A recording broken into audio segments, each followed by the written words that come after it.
You are watching the National News Desk, America's News Now.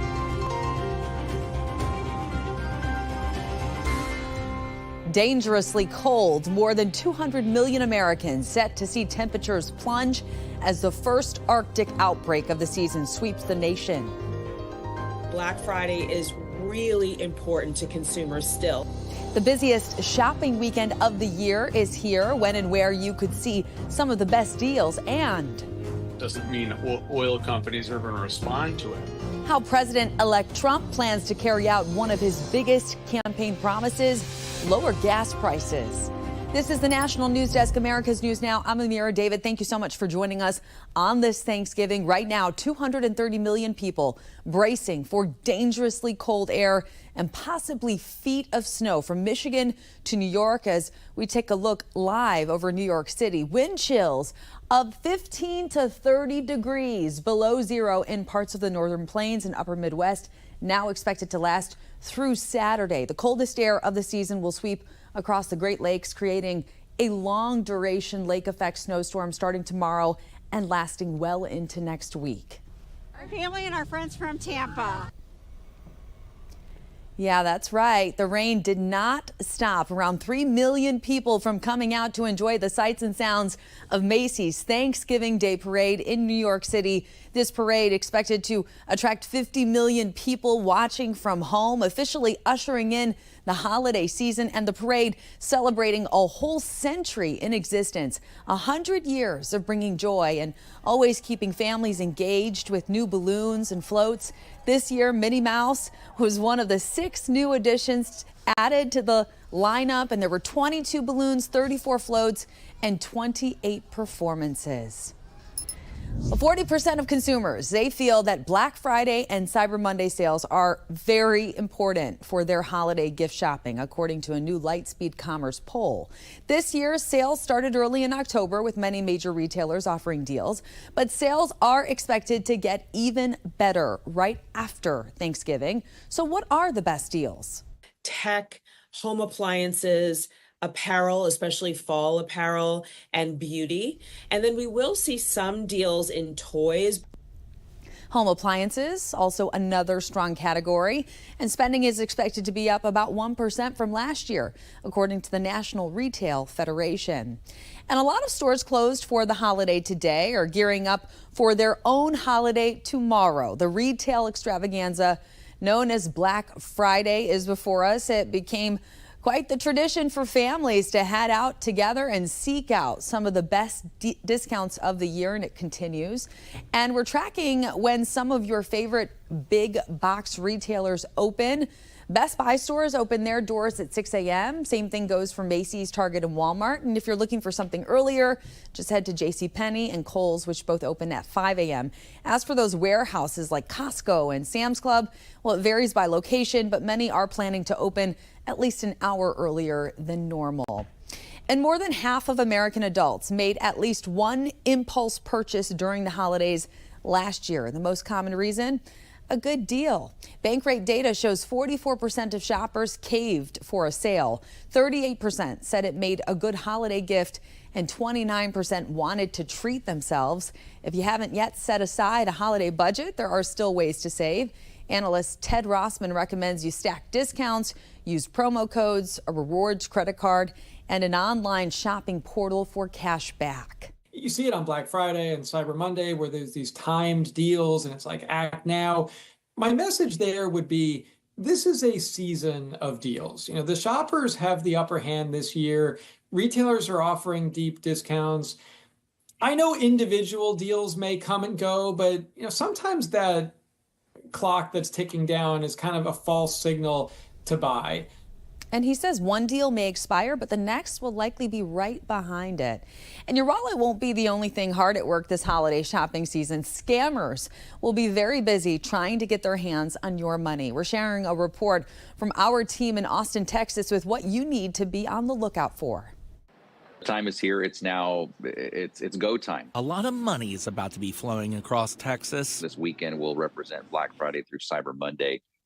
just billions in sales at this point. And where there's money, Jason Mesa with the Better Business Bureau says there's always the danger of someone else trying to steal it. Especially this time of year, don't let your guard down. It could be you could be shopping at the mall and you get the text or you get a notification and you simply don't think twice. The BBB says losses in the state due to scams increased by nearly $1 million between 22 and 2023. And nationwide this year alone, online shopping scam reports to the Federal Trade Commission have totaled more than $300 million.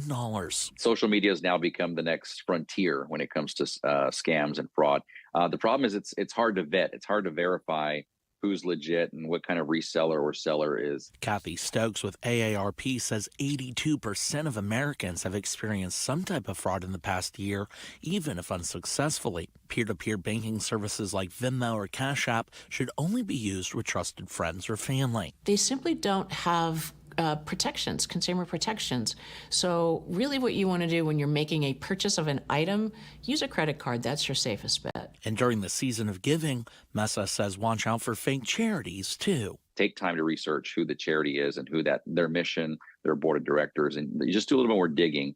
That charity will welcome your money tomorrow just as much as today. In all these cases, Mesa says the best way to protect yourself is to think before you swipe. We're always telling people to keep their guard up, though. In the event they see a fraud pop up or something just doesn't seem right, then they should be suspicious.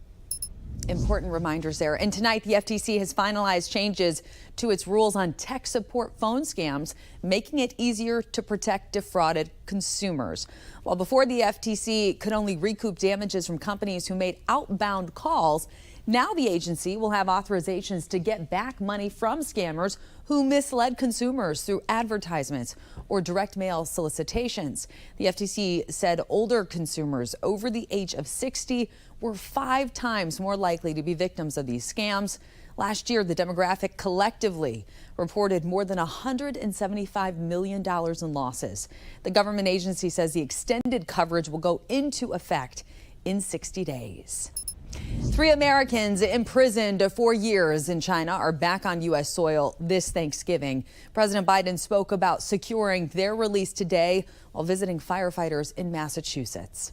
They're long stays, and I'm really happy they're home. I got to talk to them all when they landed in Alaska. They're reunited with their families, and I was very happy to be able to get it done. And a plane carrying all 3 men landed overnight at a military base in San Antonio, Texas. Today, Beijing said 3 Chinese citizens who they claim were wrongly detained by the U.S., as well as a fugitive, were also released and returned to China.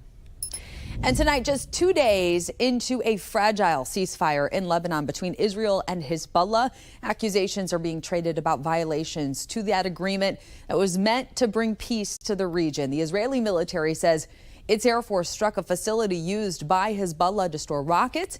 It also says it has opened fire on what it calls suspects with vehicles arriving back to the south of Lebanon, claiming it proves Hezbollah is rearming. Hezbollah lawmakers say Israel is attacking those returning to border villages without merit. The truce, which went into effect yesterday, includes a 2-month stoppage of the hostilities with a path toward reaching a permanent cessation of the hostilities there. Meantime, in Gaza, where the war still rages on with no ceasefire in place or in sight, Israeli strikes killed at least 21 Palestinians across the enclave just today, medics saying, as IDF forces stepped up their bombardments and tanks pushed deeper into both the north and south. I hope he rethinks it. I think it's a counterproductive thing to do. And there you have President Biden once again today imploring President-elect Trump to rethink his tough talk on tariffs. Trump has promised a 25% tariff on all products from Mexico unless Mexican authorities stop migrant and drug crossings. Trump also says he wants to impose the tariff on goods from Canada and China, but concerns mounting from Democrats, including from those in border states like Congresswoman Debbie Dingell of Michigan, now urging Trump to consider how Detroit's auto industry could be impacted. You got to take time to understand what a day one implication would mean. And I don't think that it is intent. I hope it is not an intent to either hurt the domestic auto industry or the consumer. So I hope he'll take time to understand the impact. Many voters who supported President-elect Donald Trump say it's because they're frustrated with the cost of living, and gas prices have been a big part of that over the past 4 years. So how does Trump plan to ease pain at the pump, and will it work? The National News Desk's Atral Nashar has a closer look. Drivers haven't been shy about being fed up with gas prices. 4 years ago, I was paying $2.27 a gallon of gas. Today, I'm paying $3.86. After peaking at $5 per gallon in June of 2022, gas prices have dropped and stabilized as U.S. oil production is back to record highs. The Monday before Election Day, a gallon averaged $3.06. On the campaign trail, President-elect Trump promised to cut energy prices by at least half within a year of taking office. To achieve this rapid reduction in energy costs, I will declare a national emergency to allow us to dramatically increase energy production. You know what we're going to do? We're going to drill, baby, drill. Gas Buddy's Patrick DeHaan says it's not that simple. The president can declare an emergency. That doesn't mean oil companies are going to respond to it. There's still plenty of opportunity for oil companies to raise production, and that's why I don't think it's very feasible that the president would really be able to do much to cut energy prices in half. The CEO of ExxonMobil said this about Trump's promise to drill, baby, drill. I'm not sure what those policies actually are. We're looking at the most economic investment levels to produce the oil and to generate the returns for our shareholders. Republican presidents generally tend to be friendlier to oil and gas companies through deregulation. But as DeHaan and other experts point out, it can take years to notice differences in those kinds of policy changes.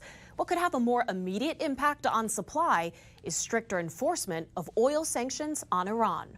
Even if the president-elect decides to remove Iran's oil production from the global market, there is ability for that to be fulfilled by other countries, including OPEC and Saudi Arabia. Global oil markets can move prices at your local gas pump, but that's not stopping soon-to-be President Trump from insisting his executive reach can bring them down. In Washington, I'm Atral Nashar for the National News Desk, America's News Now. Atra, thank you. And tonight, Australia set to become the first country in the world to implement guardrails for young people on social media. Today, banning the platforms for everyone under the age of 16. With bipartisan support, the bill passing as a way to protect the mental health and well-being of children from detrimental effects of social media, such as online hate or bullying. But the big question is how the soon-to-be law would be enforced. One human behavior and technology expert telling CNN it'll be challenging. There really isn't a particularly clear plan here about how you would enforce something like age targets on users. We know that the technology to estimate ages is fundamentally flawed. And he says the plan could entail forcing people to upload their driver's licenses to Instagram and TikTok before being cleared for use, but anticipates that would get pushback due to concerns for privacy. Well, for a while now, the electric car revolution has been in full swing, but what will change once Donald Trump returns to the White House? Plus, more testing underway after bird flu is found in yet another batch of raw milk, as the CEO of the company involved questions the findings. And holiday help, saving lives and mending families the unique way more addicts are getting the help they so desperately need.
A new warning about bird flu. California health officials say the virus turned up in a second batch of raw milk. No illnesses have been reported, but consumers are warned not to drink raw milk from the Fresno-based Raw Farm. However, the company's CEO is pushing back against those findings. We have an on-farm lab that tests for all of the pathogenic bacteria that the state worries about, and we get that result in 20 hours. So this is not one of those pathogens. This is a virus completely outside of that. And McAfee also claims there is no evidence that the virus is even contagious in milk. The recall comes as bird flu continues to spread in dairy cows, poultry, and a few sporadic human cases as well. Happening now, most food banks say they are seeing similar or higher demand for food assistance as compared to last year. This is according to a new survey by the nonprofit Feeding America. This couldn't come at a more difficult time, given that food banks say pantry donations are down. In New York City, the food bank says visits to city food pantries and soup kitchens are at the highest level on record, even higher than what we saw during the pandemic. In Chicago, a food bank says they're serving 26% more households per month than they were last year. And in Los Angeles, the regional food bank says they're about 10% ahead of food they're distributing as compared to last year. I think what we're seeing here in Los Angeles is the cumulative impact of inflation. Food prices are about 25% higher than they were pre-pandemic. Now the unemployment rate has come down. We would expect the demand for food assistance to decrease, but that's not what has happened. And according to Feeding America, nearly 47 million people in the United States are food insecure. A live look over the U.S. Capitol right now. Next month, Elon Musk and Vivek Ramaswamy are set to meet with Republican lawmakers. According to CNBC, the December 5th meeting will be about government reform. This comes after President-elect Donald Trump named Musk and Ramaswamy the heads of a new advisory committee that will be called the Department of Government Efficiency, nicknamed DOGE. Over the last 4 years, President Biden has pushed hard to back cleaner, greener solutions for the planet. President-elect Donald Trump has criticized many of the policies that are now in place. Many now wondering what happens to the EV industry once Trump returns to the White House. Our Christine Frizzell takes a closer look. From Lordstown, Ohio, to Detroit, Michigan, America's electric vehicle boom is underway, with 3.3 million EVs on the road and many more under construction, including in Ellabelle, Georgia. The largest economic development project in state history with the Hyundai Meta plant continues to make just incredible progress. But questions loom about what the road ahead may bring under President Donald Trump. I will end the electric vehicle mandate on day one. The so-called EV mandate refers to a rule President Biden pushed forward in March, setting new national pollution standards, not what kind of car you should buy. There is no mandate. You can purchase a gas car if you want to pay gas prices at the pump, but if you don't, you can purchase an EV with our help. That help, in the form of up to $7,500 in tax credits, expected to go away, which experts say will hurt auto manufacturers who make those vehicles the most. When you give a $7,500 credit, the vehicle manufacturers raise the price of the vehicle by $7,500. So the consumer sort of is a net sum gain. One major consideration, whether EV cars made in China, many built with robots at a rapid rate, become available in this country. Chinese don't care about a tariff because their vehicle is already 50% less than our current BEVs anyway. You tariff 100%, and now it's a very competitive product.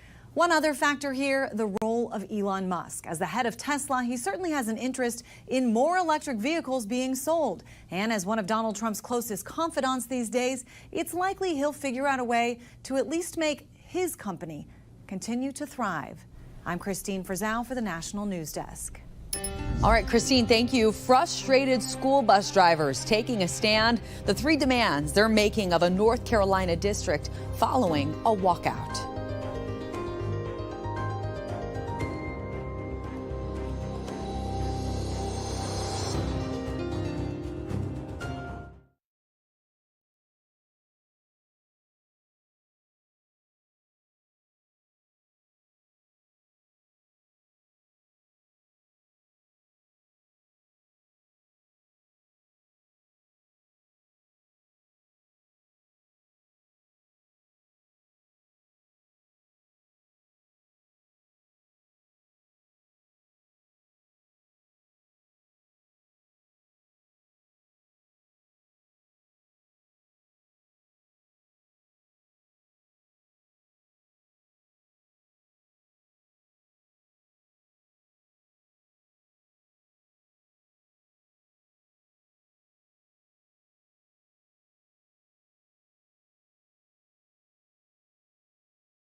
Welcome back to the National News Desk, America's News Now. We have reporters all across the country in your neighborhoods covering the issues that matter most to you.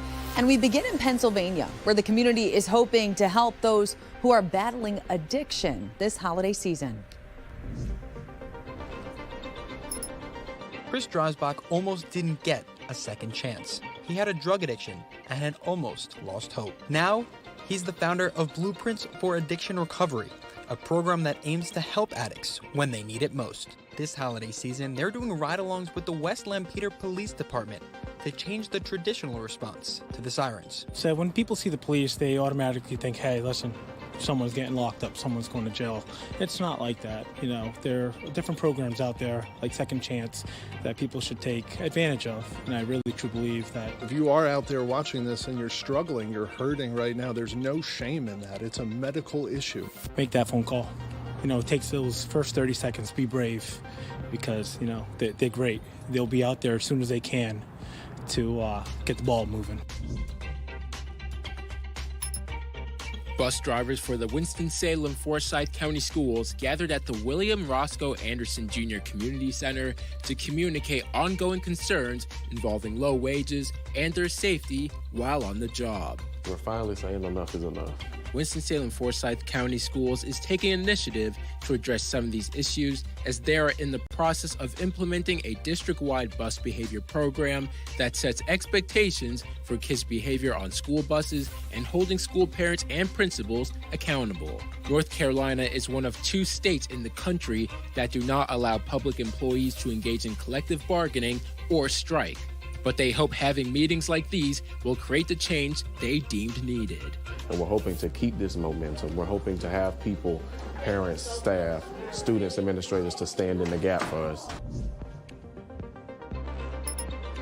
36-year-old Junior Bosher of West Palm Beach facing a judge Thursday morning after he was charged with first-degree murder.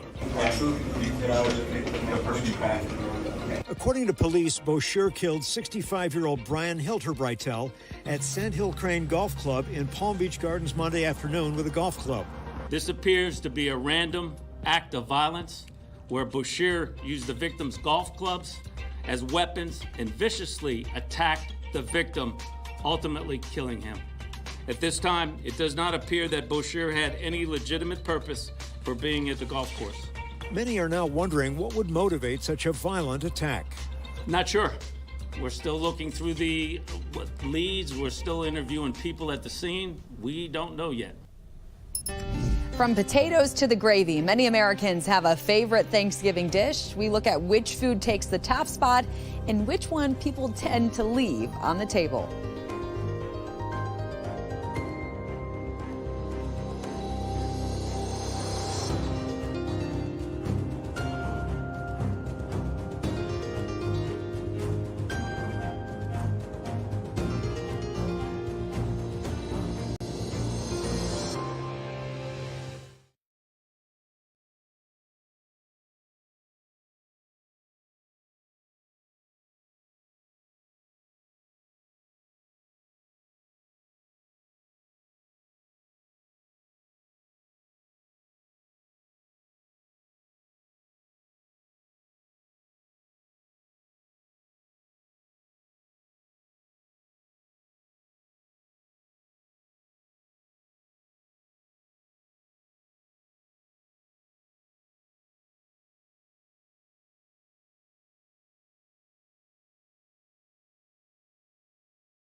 Well, this probably won't come as a shock to many of you. In America, we are super fans of mashed potato, myself included. According to a survey by Crestline, mashed potatoes are the most popular dish on Thanksgiving, with 94% of respondents, the overwhelming amount of respondents to this survey saying they want a scoop on their plate. Turkey and gravy, that tied for second. Macaroni and cheese and bread rolls for the third place. As for the least popular Thanksgiving foods, cranberry sauce takes the top spot. We don't like that canned stuff especially. Second on the list, Brussels sprouts, followed by casserole. Just says casserole.